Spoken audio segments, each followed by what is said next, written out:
Bonjour, aujourd'hui je vais vous apprendre comment faire des graphiques dynamiques en Excel en moins de 5 minutes. L'idée est que le graphe s'adapte automatiquement à l'évolution des données. Par exemple, si vous avez des données mensuelles comme ici, si vous avez des données mensuelles comme ici, que chaque mois il y a des données qui rentrent, donc il faut que votre graphique s'adapte automatiquement à cela. Il peut par exemple s'agir à des données qui dépassent des mois ou par exemple des données journalières. Donc pour cela, voici un exemple de données. Ici, ça sera le mois et ici c'est la valeur, donc l'abscisse et l'ordonnée. Donc avant toute chose, je dois faire un espace de nom.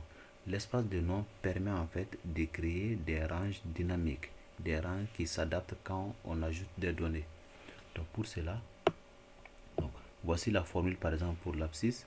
Donc offset, je commence à H4, je ne fais aucun décalage, 0, 0, et je compte jusqu'à ce que je rencontre un espace vide. Donc ici par exemple, il commence à 4, il va me donner 10. Et si j'ajoute par exemple des données ici, il va compter cela. Donc pareil pour offset, voici la formule pour l'ordonnée offset sheet 1. Donc il commence par I 4. Je ne fais aucun décalage, ni de colonne ni en ligne. Je compte jusqu'à 20, par exemple, je peux mettre ici jusqu'à 200 ou 300. Ça dépend des données que j'ai besoin.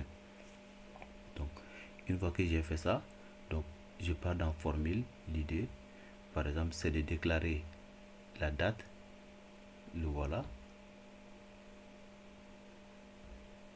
Les ordonnées, le voilà avec les mêmes formules qu'on a ici. Donc, une fois que j'ai fait ça, donc, je viens dans insérer. Par exemple, je prends un exemple de graphe. Et là, il s'affiche. Voici ma graphe. Donc, une fois par exemple que j'ajoute par exemple août 2030 ou août par exemple 90.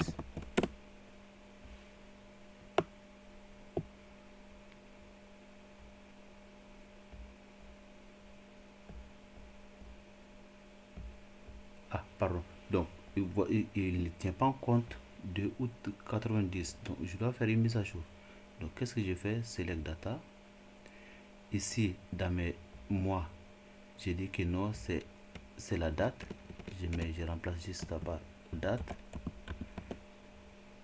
Et cette date-là, en fait, c'est ça.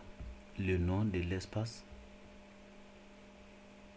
Le nom de l'espace que j'ai choisi ici.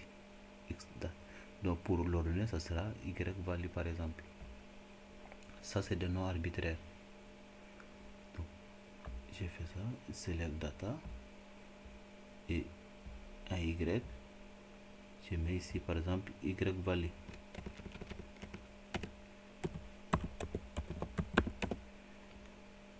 Et automatiquement, il a pris août.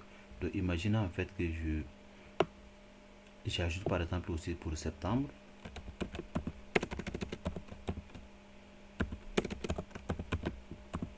Et je mets ici par exemple 70, il va le tenir compte. Et si je supprime par exemple deux données ici, et voilà. Donc cette manière permet de faire des graphes qui s'adaptent à l'évolution de données. Cela vaut mieux en fait que de faire pour toutes les années et que d'avoir des 0 0 par là. Ok, voici tout ce que je voudrais vous apprendre aujourd'hui. Ce tutoriel a été proposé par Excel Finance. N'hésitez pas à vous abonner. Merci, au revoir.